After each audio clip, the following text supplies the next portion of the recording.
আপনি কি জানেন বাবুই পাখি দিনে যেমন ব্যস্ত থাকে বাসা বানাতে, রাতে তারা কোথায় সময় কাটায়? আসলে দিনের বেলায় এই পাখিরা গাছের ডালে ঝুলন্ত ও সুন্দর বাসায় থাকে। তবে সব সময় না, ডিম পাড়ার আগ পর্যন্ত অনেক সময় তারা গাছের আশেপাশের ডালে বা ঝোপে রাত কাটায়।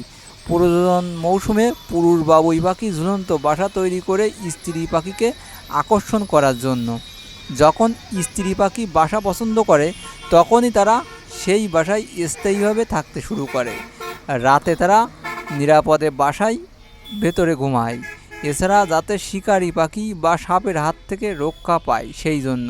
তবে খালি বাসায় বা অসমাপ্ত বাসায় বাবুই পাখি খুব কম রাত কাটার কারণ রাতের বেলায় শিকারি আক্রমণের ভয় বেশি থাকে। তাই পরের বার যখন গাছের ডালে ঝুলে থাকা বাবুই আসা দেখবেন, মনে রাখবেন ওই বাসাটাই রাতে পাখি ছোট নিরাপদ আশ্রয় ছিল।